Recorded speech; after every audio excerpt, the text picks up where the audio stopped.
Hello friends, welcome to my channel. ಇದು ನನ್ನ first blog. ಇಲ್ಲಿ ನೋಡ್ರಿ, ಇದು ನಮ್ಮ ದನದ ಕೊಟ್ಟಿಗೆ.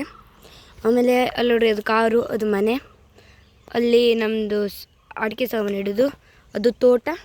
ಇದು ದೊಡ್ಡ ತೋಟ ನೋಡ್ರಿ, ಭಾಳ ದೊಡ್ಡ ತೋಟ ಉಂಟಾ. ಆಮೇಲೆ ಇದು ಅದು ಹುಲ್ಲು, ದನಕ್ಕೆ ಹಾಕುವ ಹುಲ್ಲು. ಇಲ್ಲಿ ನೋಡ್ರಿ, ಇದು ಜೋಕಾಲಿ ನಮ್ಮದು. ನಮ್ಮ ಹಳ್ಳಿಯಲ್ಲೆಲ್ಲ ಇಂಥದ್ದೇ ಜೋಕಾಲಿ ಇರ್ತದೆ ನೋಡ್ರಿ. ಇಷ್ಟು ಉದ್ದ ಜೋಕಾಲಿ ಉಂಟು. ನೋಡ್ರಿ, ಈಗ ನಾನು ಜೋಕಾಲಿ ಮೇಲೆ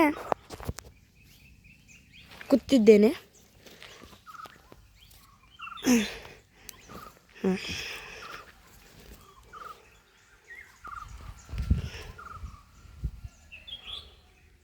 ನೋಡ್ರಿ, ತೂಗುದು ಹಿಂಗೆ ನಿಲ್ಲಿಸ್ಬೇಕಪ್ಪ. ಕಾಲು ಕೆಳಗೆ ಹಾಕಿ ಬಿಟ್ರಾಯ್ತು. ಹಿಂಗೆ ಕಾಲು ಕೆಳಗೆ ಹಾಕಿಬಿಟ್ರೆ ಜೋಕಾಲಿ ನಿಲ್ತದೆ. ಅಲ್ಲಿ ನೋಡ್ರಿ, ಅದು ನಮ್ಮ ದನ.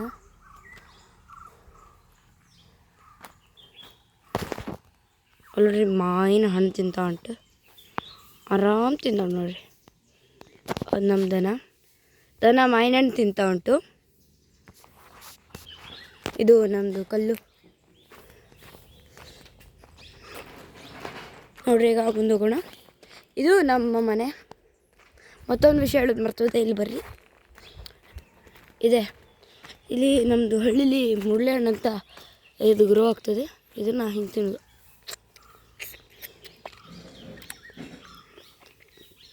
ಬೀಜ ಹಾಕೋದು.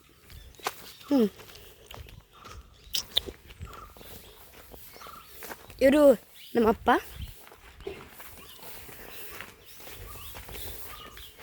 ಇವರು ನಮ್ಮ ಅಮ್ಮ. ಇವರು ನಮ್ಮ ಅಕ್ಕ.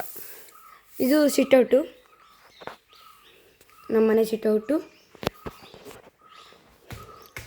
ಇದು ನಮ್ಮ ಮನೆ ಕೆಲಸದವ್ರದ್ದು ರೂಮ್. ಇಲ್ಲಿ ನೋಡ್ರಿ, ಇದು ಕಿಟಕಿ. ಆಮೇಲೆ ಇಲ್ಲಿ ಫ್ಯಾನ್ ಉಂಟು, ಸ್ವಿಚ್ ಉಂಟು. ಇಲ್ಲಿ ಮತ್ತೊಂದು ಫ್ಯಾನ್ ಉಂಟು, ಸ್ಟ್ಯಾಂಡ್ ಫ್ಯಾನ್ ನೋಡ್ರಿ. ಇದು ದೇವ್ರದ್ದು. ಇದು ಅಡುಗೆ ಮನೆ. ಇಲ್ಲಿ ಇದು ಅಡುಗೆ ಮಾಡೋದು, ಗ್ಯಾಸ್ ಸ್ಟವ್, ಮಿಕ್ಸಿ, ಪಾತ್ರೆಗಳು. ಆಮೇಲೆ ಇದು ಸಿಲಿಂಡರ್, ಇದು ಕಟ್ಟಿಗೆಗಳು. ಆಮೇಲೆ ಇದು ಒಲೆ, ನಮ್ಮದು ಊರಿನ ಒಲೆ, ಮೆಟ್ಕತ್ತಿ. ಆಮೇಲೆ ಇದು ನಳ ನೋಡ್ರಿ. ಆಮೇಲೆ ಇದು ಸ್ವಿಚ್ಚು, ಇಲ್ಲಿ ಮತ್ತೊಂದು.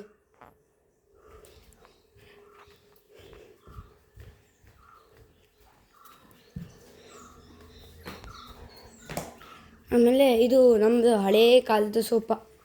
ಇಲ್ಲಿ ನೋಡ್ರಿ, ಇದು ಕುರ್ಚಿ. ಆಮೇಲೆ ಇದು ಒಂದು ಫ್ಯಾನ್ ಮತ್ತು ಟಿವಿನೂ ಇಲ್ಲೇ ಹಾಕಿದ್ದಾರೆ. ಟೋಟಲಿ ಇದು ಕಾಟು ಮಲಗೋದು ಹೊರಗಡೆ ಹಾಲಲ್ಲಿ. ಇದು ನಮ್ಮದು ದೇವ್ರ ರೂಮು. ಇದು ಅಡುಗೆ ಮನೆ ನಮ್ಮದು. ಇಲ್ಲಿ ಹಿಂಗೆ ಗ್ಯಾಸ್ ಸ್ಟವ್ ಉಂಟು, ಸಿಲಿಂಡರ್ ಉಂಟು. ಇಲ್ಲಿ ಸಾಮಾನು ಇಡೋದು. ಇದು ಟೇಬಲ್, ಡೈನಿಂಗ್ ಟೇಬಲ್. ಇಲ್ಲಿ ಬನ್ನಿರಿ, ಇದು ಬಾತ್ರೂಮು. ಇಲ್ಲಿ ಹಿಂಗೆಲ್ಲ ಉಂಟು. ಅಲ್ಲಿ ನೀರು ತುಂಬ್ತಾ ಉಂಟು. ಇದು ಕಮೋಡ್. ಇಲ್ಲಿಂದ ಸೀದಾ ಹೀಗೆ ಬಂದರೆ, ಇಲ್ಲಿಂದ ಹಿಂಗೆ ಬಂದರೆ ಹೊರಗಡೆ. ಇಲ್ಲಿ ಹೊರಗಡೆ ಬಟ್ಟೆ ಹರಿವಂಗೆಲ್ಲ ಉಂಟು. ಅಲ್ಲಿ ನಳನೂ ಉಂಟು ಬಟ್ಟೆ ಸೆಳಿಲಿಕ್ಕೆ ನೋಡ್ರಿ. ಆಮೇಲೆ ಇಲ್ಲಿಂದ ಸೀದಾ ಒಳಗೆ ಹೋದರೆ ಬೆಡ್ರೂಮ್. 2 ಫ್ಯಾನ್ ಉಂಟು. ದೊಡ್ಡ ಬೆಡ್ರೂಮ್, ಮಾಸ್ಟರ್ ಬೆಡ್ರೂಮ್. ನೋಡ್ರಿ, ಇದು ಬೆಡ್ಡು, ಇದು ಕಪಾಟ್. ಇದು ಹಿಂಗೆ ಇಡೋದು. ಇಲ್ಲಿ ಹ್ಯಾಂಗರ್ ಉಂಟು. ಅಲ್ಲಿ ಲೈಟ್ ಉಂಟು. ಲೈಟು 2 ಉಂಟು. ಆಮೇಲೆ ಇಲ್ಲಿ ಹಿಂಗೆ ಇಟ್ಕೊಳ್ಲಿಕ್ಕೆ ಕಿಟಕಿ ನೋಡ್ರಿ. ಲಾಕ್ ಉಂಟು. ಇದು ನನ್ನ ಟೈಮ್ ಟೇಬಲ್. ಅಲ್ಲಿ ಮೇಲೆ ಸಾಮಾನು ಉಂಟು. ಅಲ್ಲಿ ನಮ್ಮ ಬೆಡ್ನಿಂದ ಮೇಲೆ ನಮ್ಮ ಸಾಮಾನು ಉಂಟು. ಇದು ನನ್ನ ಬ್ಯಾಗ್. ಇಲ್ಲಿ ನೋಡ್ರಿ, ಇದೆ. ಇದು ಹೊರಗಡೆ. ಇಲ್ಲಿ ಹೊರಗಡೆಯಿಂದ ಸೀದಾ ಹಿಂಗೆ ಸ್ಟ್ರೇಟ್ ಹೋಗಬೇಕು. ಸ್ಟ್ರೇಟ್ ಹೋದರೆ ಇದು ನಳ. ನಳ ಎಂತಕ್ಕಂದ್ರೆ ಇಲ್ಲಿ ನೋಡ್ರಿ, ಇಲ್ಲಿ ಪೈಪ್ ಕನೆಕ್ಟ್ ಮಾಡೋದು, ಇಲ್ಲಿ ಪೈಪ್ ಹಾಕಿ ಅಲ್ಲಿ ನೀರು ಬಿಡೋದು. ಗೊತ್ತಾಯ್ತಾ? ಇದು ಕುಟಾರಿ, ಇದು ನಮ್ಮ ಮನೆ ಮುಂದಿನ ತೆಂಗಿನ ಮರ. ಇವತ್ತಿನ ಬ್ಲಾಗ್ ಇಷ್ಟೇ, ನಾಳೆ ಸಿಗೋಣ, ಬಾಯ್ ಬಾಯ್.